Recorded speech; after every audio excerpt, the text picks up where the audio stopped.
హల్లెలూయా. మన ప్రభువైన యేసుక్రీస్తు నామములో మీకు శుభములు.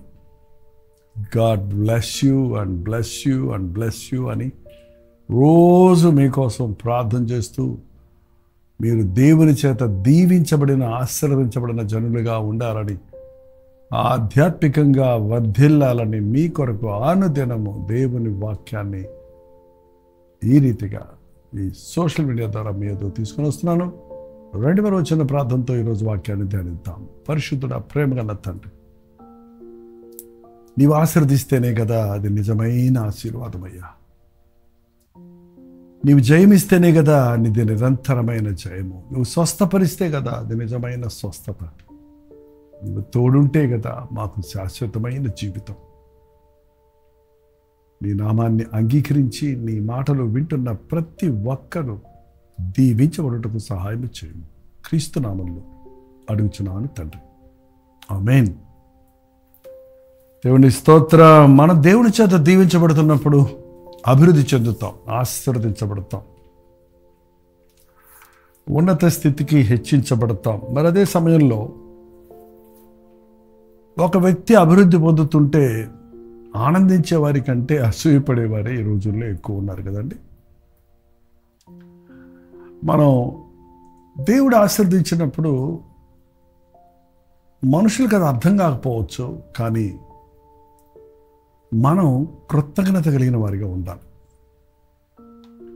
ప్రమాదం ఎక్కడంటే మనం అభివృద్ధిని చెందిన తర్వాత, స్థిరపడిన తర్వాత మనకు ఒక స్వీయ నమ్మిక వచ్చేస్తుంది, గర్వం వచ్చేస్తుంది, మనకు ఒక ధైర్యం వచ్చేస్తుంది. మనం ఇంకెవడు ఏం చేయలేనులే, అసలు మనకి దేవుడు అవసరం లేదులే అన్న తలంపు కూడా వస్తుంటుందండి. అదే ప్రమాదకరమైన పరిస్థితి. అటువంటి పరిస్థితుల్లో ప్రభు మన గూడు రేపుతాడు. కొంచెం కంఫర్టబుల్గా ఉంటే మనకు దేవుడు గుర్తురాడు కదా. కష్టాలు వచ్చినప్పుడు వెంటనే మనం పైకి చూస్తాం, ప్రభు వైపు చూస్తాం. బైబిల్లో యెహోషాపాతు అనే ఒక రాజు ఉన్నాడు. దినవృత్తాంతాలు 20వ గ్రంథంలో దినవృత్తాంతాలు 2 దినవృత్తాంతాలు 20వ అధ్యాయంలో ఒక రాజు ఉన్నాడు ఇక్కడ. అతని పేరు యెహోషాపాతు. సడన్గా ఆ పక్కనే ఉన్న మోయాబీయులు, అమ్మోనీయులు, మెయోనీయులు అను కొందరు అతని మీదకు దండెత్తి వచ్చారు. ప్రశాంతంగా ఉంది, రాజ్యం బాగున్నాడు అనుకున్నప్పుడు 3 శత్రువులు ఒకటై దండెత్తి మేరకు వచ్చారు. దానికి తగుడు ఇంకొక సిరియన్లు తట్టు నుండి ఇంకొక గొప్ప సైన్యం వచ్చిందంటే 4 పక్కల శత్రువు చుట్టుకున్నాడు. ఇప్పుడు ఏం చేయాలి? చాలామంది మన జీవితాల్లో మనం గమనిస్తలేదు. 1 కాదు, 2 కాదు, 3 కాదు, 4 శ్రమలు బయట వారి ద్వారా, లోపటి వారి ద్వారా, ఎదుటి వారి ద్వారా, లోపటన్న మన ద్వారా మనకే సమస్య. మనలో అహం ఉంది కదండి, మనలో స్వార్థం ఉంది కదా, పాత ఆదాము తత్వం ఉంది కదా. దాన్ని ఎప్పుడు జయిస్తూనే ఉండాలి, ప్రభుతో సహవాసం చేస్తూ.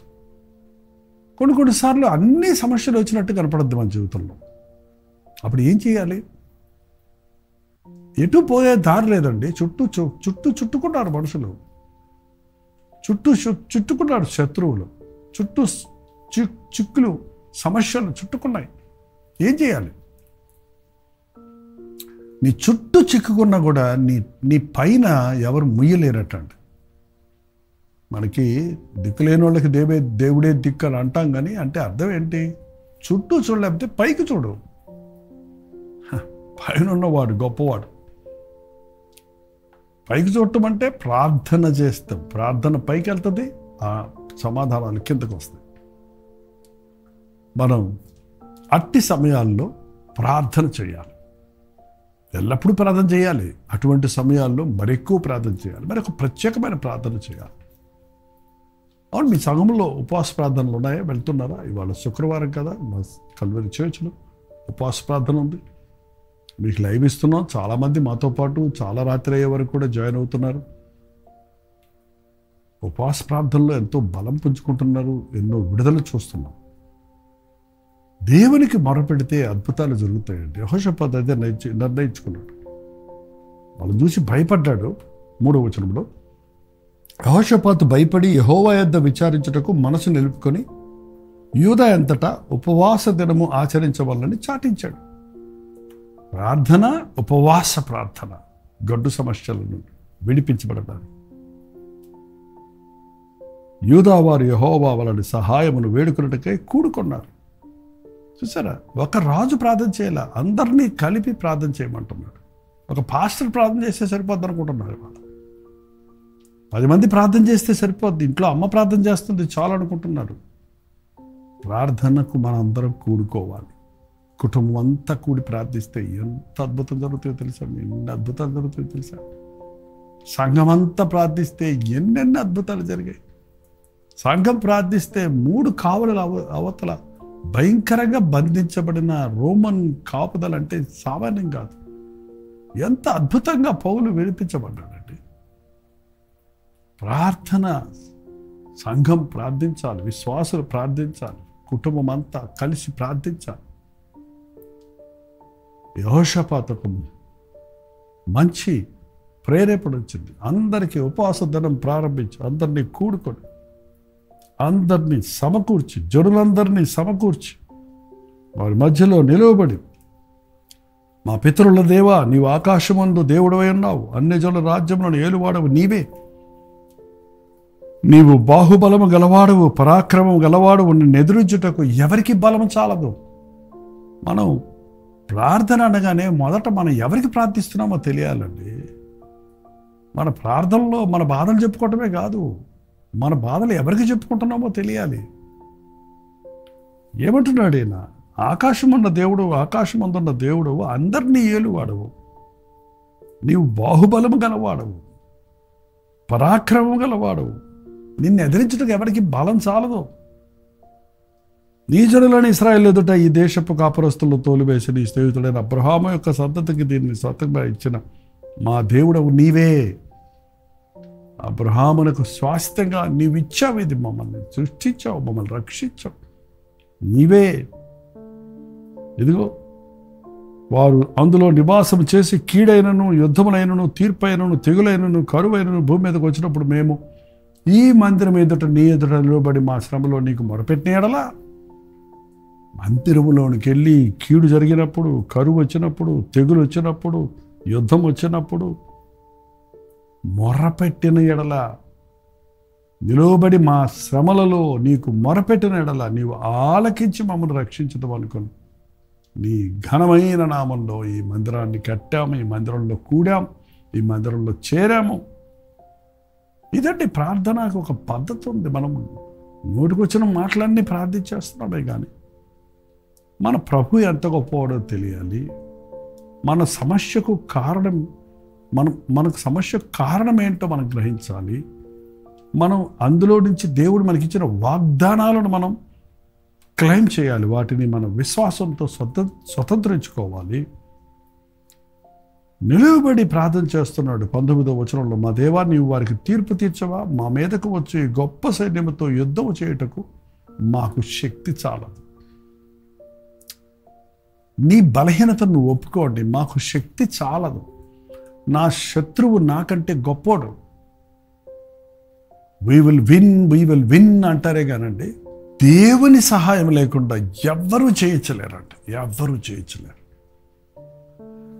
మాకు బలం చాలదయ్యా మా శత్రువును జయించుటకు. అవునండి, ఈ లోకంలో అపవాది చెప్పాలంటే మనకంటే బలవంతుడే. ఈ లోకాధికారి ప్రస్తుతానికి వాడి తల చెత్తగొట్టబడింది, వాడు ఓడిపోయిన శత్రువే. వాడిని చూసి భయపడాల్సిన అవసరం లేదు. కానీ లోకంలో ఉన్నవానికంటే మనలో ఉన్నవాడు, మనం నమ్మిన ప్రభు గొప్పవాడని మనం గుర్తించినంతసేపు వాడి గొప్పతనాన్ని మనం పొగుడుతూ శత్రువు గొప్పతనాన్ని ఎందుకు పొగుడుతావు? నీ ప్రభు యొక్క గొప్పతనాన్ని నువ్వు గుర్తించు. నీ సమస్యను పెద్దగా ఎందుకు చేసుకుంటావు? నీ సమస్యల గురించి పెద్ద సమస్యలని దేవుని చెప్పటం కాదు, నీ దేవుని గొప్పతనాల గురించి నీ సమస్యకు చెప్పు అన్నాడు ఒక ఆయన. ఏంటండి, చాలాసార్లు మన సమస్యలు చూసుకొని భయపడిపోతున్నామే, కానీ మన ప్రభువు ఎంత గొప్పవాడన్న సంగతి మనం మర్చిపోతున్నాం. ప్రార్థనలో చూడండి, మొదటగా దేవుని గొప్పతనాన్ని, దేవుని వాగ్దానాన్ని, దేవుడిచ్చినటువంటి సహాయాన్ని కోరుకుంటూ, ఇదిగో దేవా, నా శత్రువుడు జయించుటకు మాకు శక్తి చాలదు, ఏమి చేయుటకు మాకు తోచదు. మనం కొన్ని పరిస్థితుల్లోనండి హరిబుర్రిలో మనం ఎన్నో తప్పులు చేస్తుంటాం, తొందరపాట్లో ఎన్నో తప్పుడు నిర్ణయాలు చేస్తుంటాం. ఈ శత్రువులు చుట్టుముట్టేటప్పుడు కృంగిపోతాం, చచ్చిపోతాం. వాళ్ళ చేతుల్లో చావడం ఎందుకు, నా అంతటి నేనే చచ్చిపోతానని చచ్చిపోయాడు సౌలు. శత్రువుల చేతుల్లో చావడం ఎందుకని తన కథ మీద తరబడి చనిపోయాడంట. నిరీక్షణ లేదు అతనికి, పశ్చాత్తాపడలేదు తన పాపములకు. సమస్య దేనివల్ల వచ్చింది అవనివ్వండి, దేవుని వలన కలిగినప్పటికీ, దేవుని వల్ల శోధించబడుతున్నప్పటికీ, నీ పాపం యొక్క ఫలితం అనుభవిస్తున్నప్పటికీ నువ్వు పశ్చాత్తాపడితే, దేవునికి బొర్ర పెట్టుకుంటే జయించుతావు. మాకేం చేయడానికి తోచదు, నీవే మాకు దిక్కు అని ప్రార్థించాడు. నీవే మాకు దిక్కు. There is no other option. ప్రార్థనలో దేవుని ద్వారా తప్ప మరో విధంగా మనం అపవాదిని ఎదిరించలేము, మరో విధంగా మనం జయాన్ని సాధించలేము. జయశీలుడైన క్రీస్తు సహాయం లేకుండా, మరణపు ముళ్ళును విరచిన క్రీస్తు యేసు నామములో జయము. అపవాదిని ఎదిరించాలి. ఈరోజు మన కత్తులు కటారాలు కాదు, మన వెపన్స్, మన ఆయుధాలు, మన ఆయుధాలు విశ్వాసము, వాక్యమని ఖడ్గము, విశ్వాసమని డాలు. అపవాదిని ఎదిరించుటకు, వాడి అగ్ని బాణాలు ఆర్పుటకు మనకి అవసరమైంది. విశ్వాసముతో దేవుని మీద నమ్మికుంచి ప్రార్థిస్తే అద్భుతాలు జరుగుతాయండి. శత్రువును చూసి పారిపోకండి, భయపడిపోకండి. ప్రభువును చూసి ధైర్యం తెచ్చుకో. ప్రభు వైపు చూసి విశ్వాసములో వృద్ధి చెందు. సంఘముగా ప్రార్థిస్తే సమస్యలు, దేశంలో ఎన్ని సమస్యలు అండి, క్రైస్తవులకు ఎన్ని రకాల సమస్యలు ప్రారంభమవుతున్నాయి.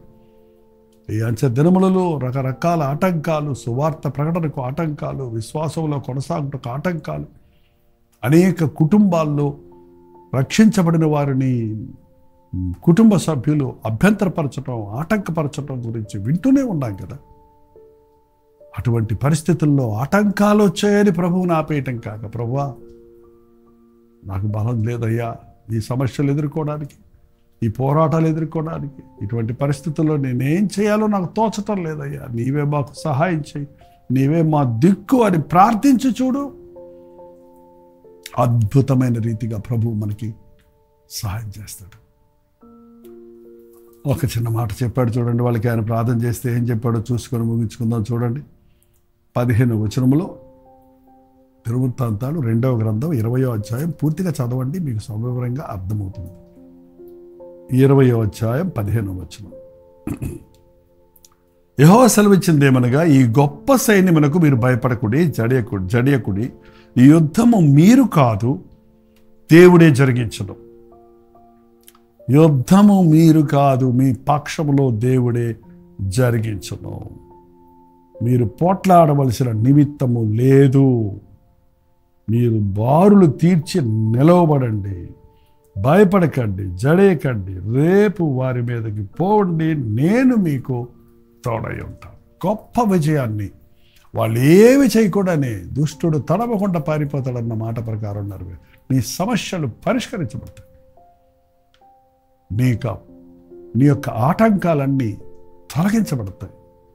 అదృశ్య హస్తమైన ప్రభు హస్తము అద్భుతాలు మన పక్షంలో ఉండి జరిగించడానికి ఎప్పుడు మొరపెట్టు వారికి, దిక్కు లేని వారికి దిక్కుగా, తనకు మొరపెట్టు వారికి తీర్పు తీర్చువాడిగా, వారి పక్షములో పోరాడివాడిగా ఉన్నాడు. కాబట్టి ఇంత గొప్ప దేవుడు మనకు ఉండగా, మీ కుటుంబంలో సమస్యలున్నా, మీ ఇంటిలో సమస్యలున్నా, మీ అంతరంగంలో పోరాటములున్నా, ఎటు తోచని పరిస్థితుల్లో మీరు చిక్కుకొని ఉన్న దేవుని సన్నిధిలో మొరపెట్టండి, ఉపవాస ప్రార్థనలో ఏకీభవించండి, అద్భుత కార్యాలు జరుగుతాయి.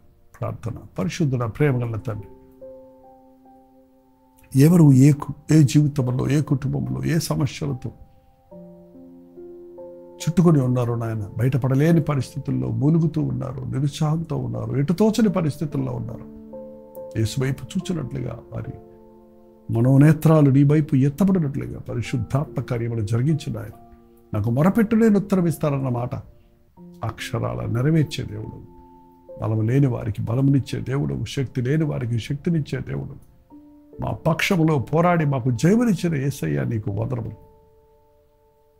ప్రతి సమస్య నీకు పరిష్కారం నీ దగ్గర ఉందని విశ్వసించి నీ పాదాలు చేరుతుండగా ఎవరెవరు ఎక్కడెక్కడి నుంచి ఏ విషయం నీ సన్నిధిలో చెప్పుకుంటున్నారో ఆ విషయాల్లో ప్రార్థిస్తున్నారో ఆ విషయాల్లో వారికి జయము దయచేయమని యేసు క్రీస్తు నామములో అడుగుచున్నాను తండ్రి. ఆమేన్.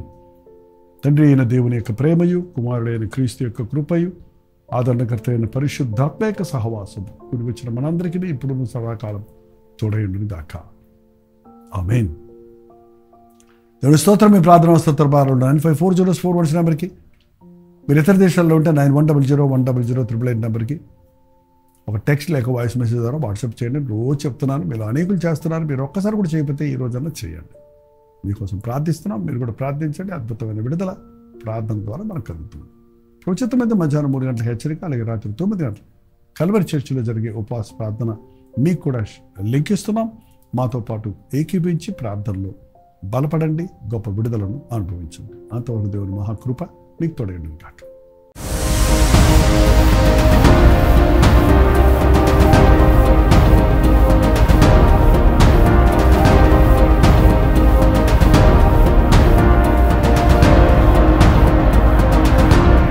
బెంగళూరు పరిసర ప్రాంతాల్లో ఉన్న వారికి శుభవార్త. ప్రవచితమైతే జూన్ 17వ తారీఖున 1 డే గెట్ టుగెదర్ను బెంగళూరులో ఏర్పాటు చేస్తున్నాం. మిమ్మల్ని వ్యక్తిగతంగా చూడడానికి, మీకోసం ప్రార్థించడానికి, దేవుని వాక్యాన్ని అందించడానికి బెంగళూరు వస్తున్నాం. ఈ తారీఖును మీరు గుర్తుపెట్టుకోండి.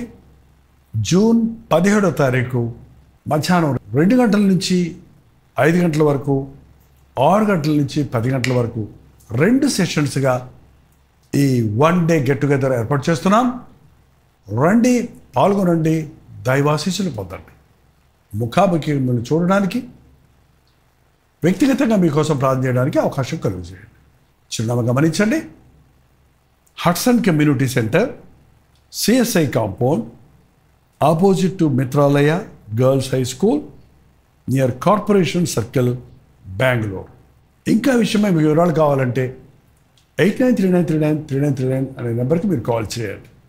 లేదా ఈ కింద ఇవ్వబడినటువంటి నెంబర్లకు మీరు వాట్సాప్ మెసేజ్ పంపించండి. మీకు డీటెయిల్స్ షేర్ చేయబడతాయి. తప్పకొస్తారు కదా.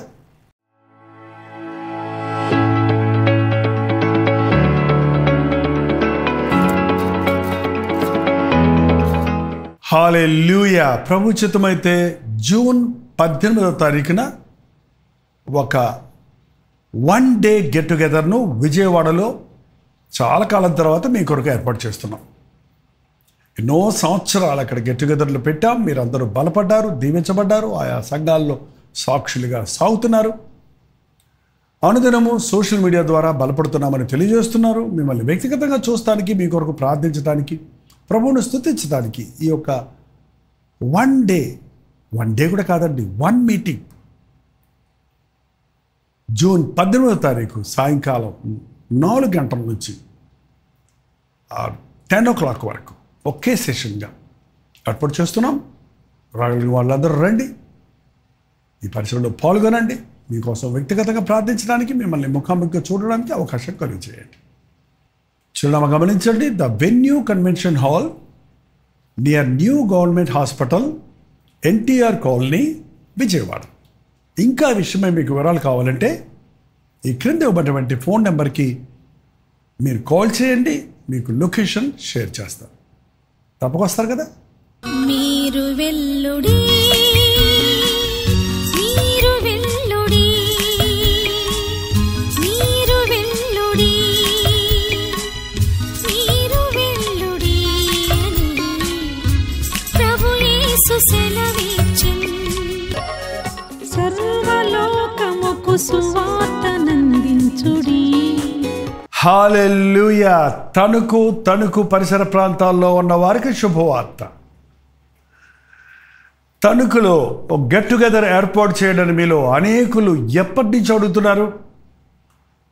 ప్రభు చిత్తములో ప్రార్థించి ఇదిగో జూన్ 19వ తారీఖు బుధవారం మధ్యాహ్నం 2 గంటల నుంచి 5 గంటల వరకు, 6 గంటల నుంచి 10 గంటల వరకు 2 సెషన్స్గా ఈ 1 day get together BVR function హాల్లో ఏర్పాటు చేస్తున్నాం. చిరునామా గమనించండి, బివి రావు ఫంక్షన్ హాల్, నెక్ function hall, opposite to D Mart, bypass road, Tanuku.